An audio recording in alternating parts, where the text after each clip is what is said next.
This view looking straight down at the grapple fixture at the top of the equipment lock portion of the Airlock Quest.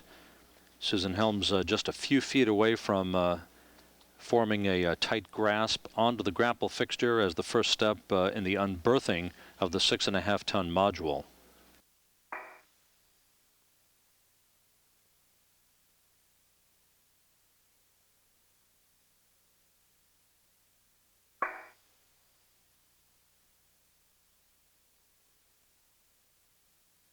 Okay, JR, so you just removed the PFR, so that's we'll cut that off, and we're just waiting for Mike to remove the pad. Okay, I'm heading up that way as soon as JR's clear.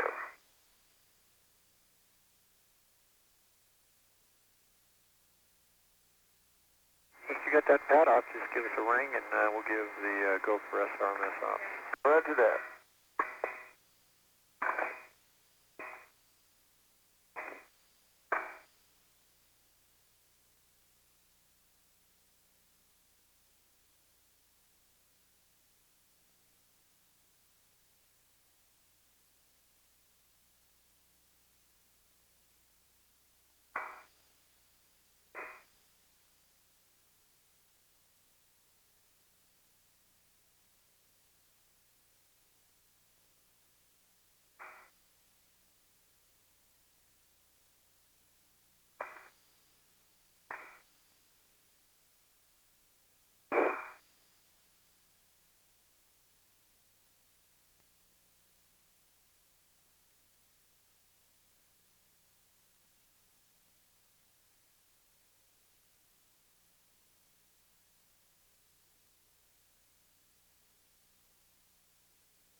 Okay, Scorch, you want to read me the settings?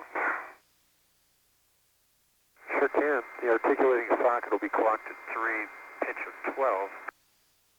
And the PFR itself, clock at 6, pitch 11, and whirl to alpha. Okay, Janet, the pad is off, and you are go to maneuver the arm.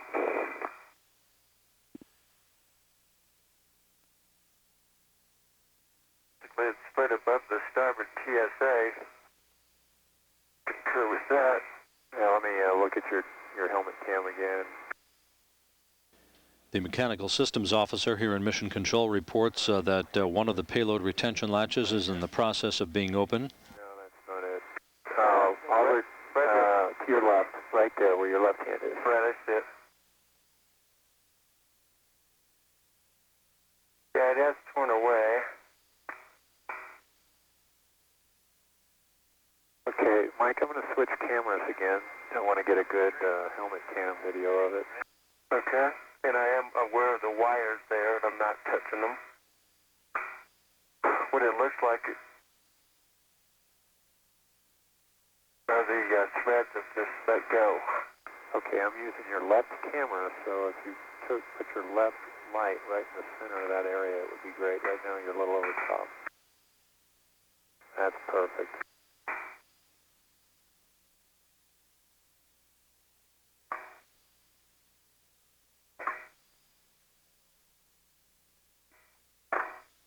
The report here in the shuttle flight control room is that the space station robot arm is now in motion. The Airlock Quest now being lifted out of Atlantis' cargo bay.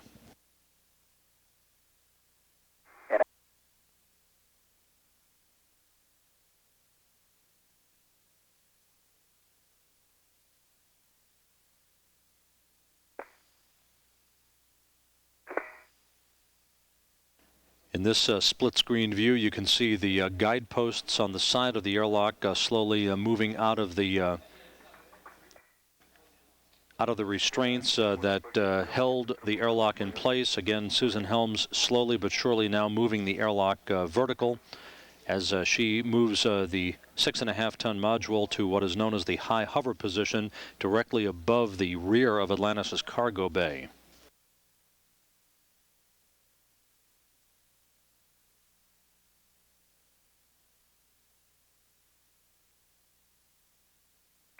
Okay, Scorch, thermal cover is closed. Thanks, Mike. Again, spacewalkers Mike Gernhardt and Jim Riley, now 2 hours and 1 minute into their first spacewalk of this mission, are back in the shuttle airlock. They're back on umbilicals, recharging oxygen to their spacesuits. Although the suits remain on internal battery power, the elapsed time of the spacewalk continues. Once the airlock is maneuvered to the so-called pre-install position near the berthing port on the starboard side of Unity, Gernhardt and Riley will make their way back out of the airlock once again and will clamber up to the Unity itself to help Helms with the installation task of that module onto the Unity common berthing mechanism.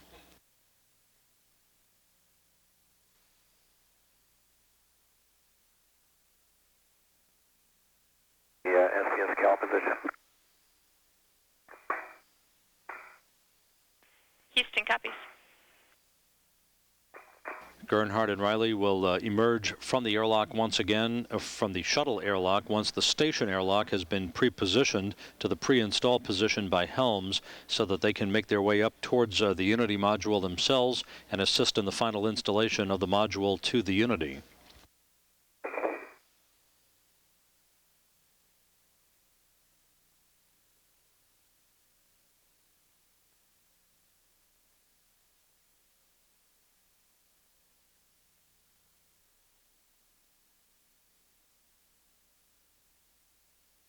From payload bay cameras in Atlantis showing the 6.5-ton Airlock Quest, and now this view from space station cameras through the station's television system showing Quest hovering over the payload bay of the shuttle Atlantis, firmly affixed to the station's robotic arm.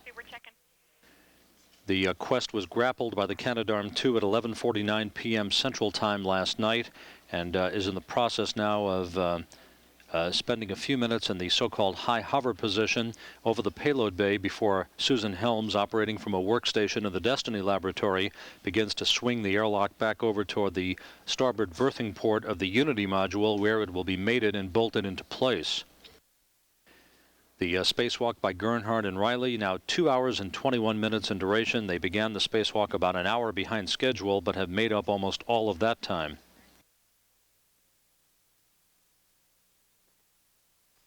We can understand we'll stay here until the SSRMS focal calibration is complete.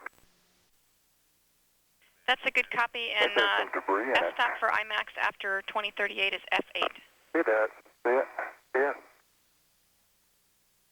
Looks like a broken spring. Copy F8 after 2038. Yeah.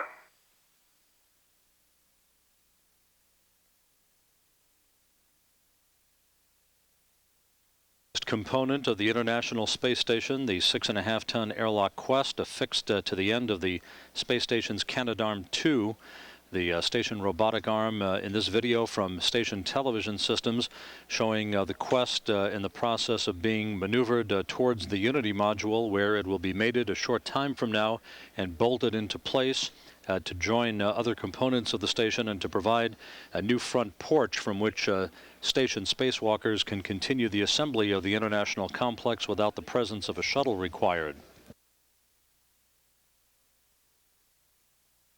Mission Control Houston, Atlantis and the International Space Station now joined together for the past 27 hours, approaching the northwest coast of Australia near Shark Bay. As the station robotic arm continues its firm grasp of the Airlock Quest, everything going extremely smoothly with the maneuvering of the airlock towards its pre-install position near the starboard berthing port of the Unity module of the station. Almost 3 hours into today's spacewalk by Mike Gernhardt and Jim Riley, they are literally camping out around the Unity module, waiting for the airlock to swing around to the pre-install position, where they will provide visual cues and other assistance as required for Susan Helms, who is operating the station robot arm from a workstation inside the Destiny laboratory. This is the 22nd spacewalk associated with station assembly, the 21st out of the space shuttle. One was originated from the station itself back in June by Yuri Usachov and Jim Voss of the Expedition 2 crew, a brief 19-minute spacewalk that was internal to the forward transfer compartment of the Zvezda service module. That spacewalk repositioned a docking port in preparation for the arrival of a Russian docking module this fall.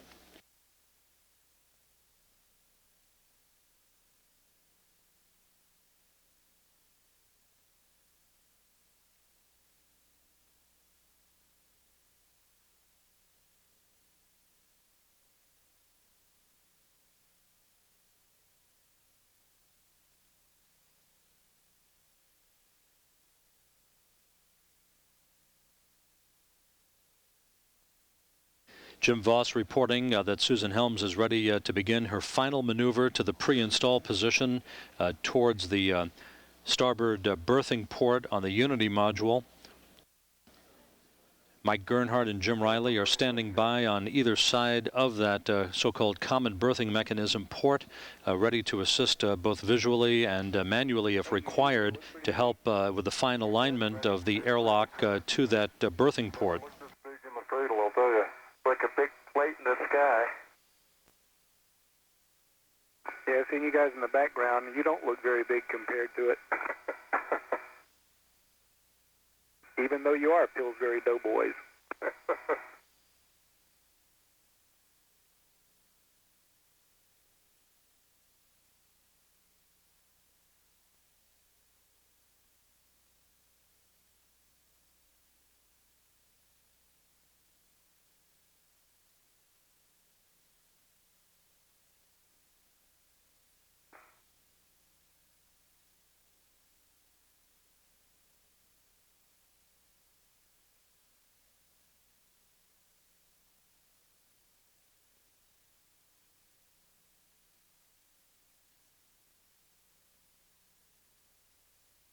Again, 3 hours and 15 minutes into this evening's spacewalk, Mike Gernhardt and Jim Riley are standing by near the vicinity of the docking port, the mating port on the starboard side of the Unity module, with the airlock Quest just a couple of feet away in the so-called pre-install position. It is at this point that robot arm operator Susan Helms, working from a robotic workstation in the Destiny laboratory, will assess the fine alignment of the two docking mechanisms, the one that you're looking at the end of the equipment lock area of the airlock Quest, and the common berthing mechanism on the starboard side of the Unity module. Once those two mechanisms come into contact, then a series of bolts will be driven to begin the actual mating, the hard mating of these two modules. There will be a period of several hours of leak checks to make sure that a firm seal has been committed between the two modules before the actual hatch is open to the airlock. That is expected to be tomorrow. There will be a hatch opening later this morning between the Unity and the small passageway that will lead between the Unity itself and the airlock. There is a very small passageway, but the internal airlock to the internal hatch, rather, to the airlock itself will not be opened until the crew wakes up late Sunday night to begin the internal outfitting of the new module.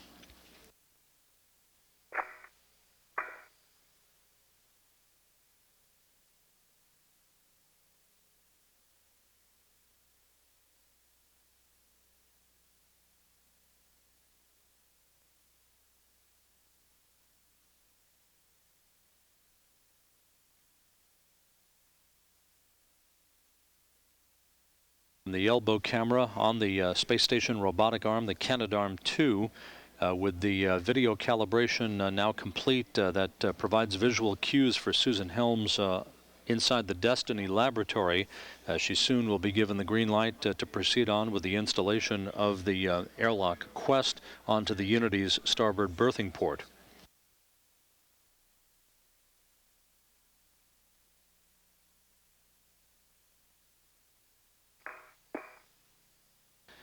The chart that everybody is looking at over the crew's shoulders are indicating the ready-to-latch indicators here. The only one that is not showing a ready-to-latch is this one right here. These are the displays that the flight control team is looking at, and as well as the crew on board the International Space Station.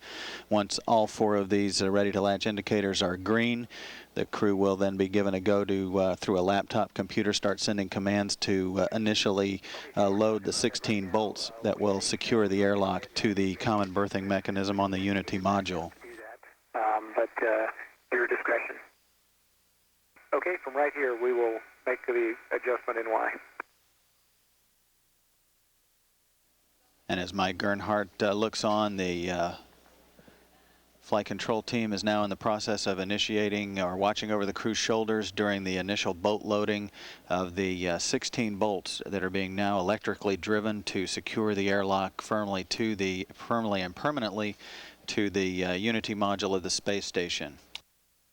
These bolts are driven in a three-step fashion. The first two stages will be driven today, and then the third stage, the final stage of capture, will not occur until some 7 hours or so from now, to allow a thermal balance between the seals on the common berthing mechanism on the Unity side and the common berthing mechanism on the airlock side. The flight control team is looking over the crew's shoulders during this initial boat loading process. The words, although not legible on the TV screen, are actually showing the position and the loading on the bolts as the electrically driven bolts are circumferentially here on the common berthing mechanism. All 16 of these bolts are driven in a cross-step fashion once they get to the final staging procedure to ensure that they are all loaded properly. And again, the final loading procedure about 7 hours from now will put about 19,000 pounds of torque on each one of these 16 bolts. And again, this computer display is identical to one that the crew is using on board, and it's all being driven through a laptop display to drive these bolts electrically on the station's airlock to permanently attach it to its permanent home there on the Unity module of the station.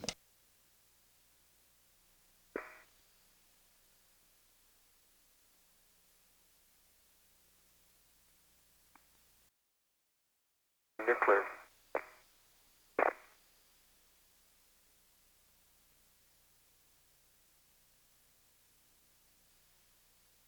Yeah, you might have to pop the pins to get them out. I see you're trying that.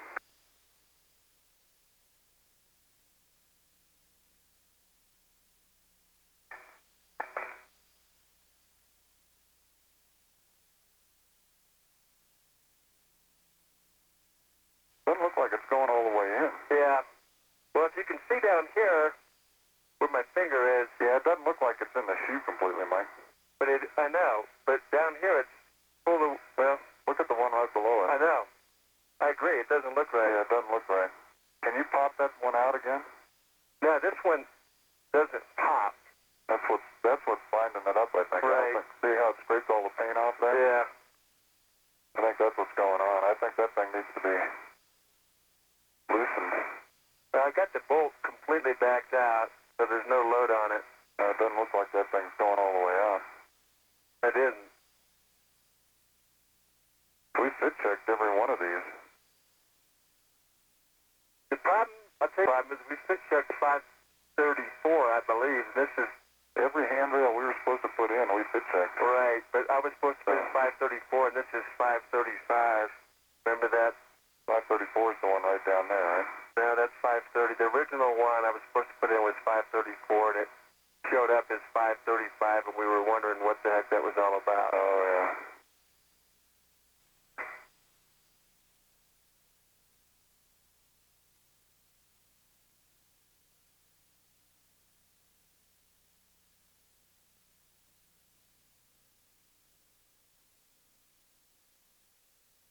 Jim, you must have crossed over my tether at some point because we are wrapped around here. Nah, I think what happened was you came up and over when you came across the...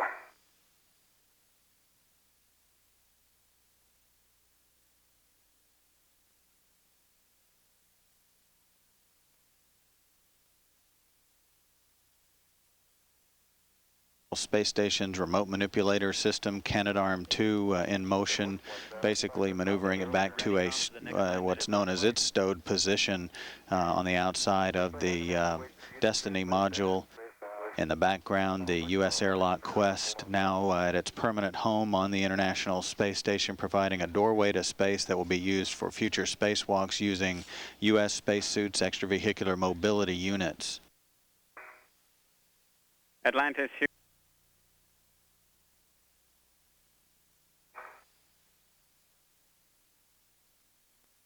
A beautiful view of the International Space Station, wide shot now with its newest component, the 13,300-pound airlock, now at its permanent home on the Unity module of the space station. We'll translate that together.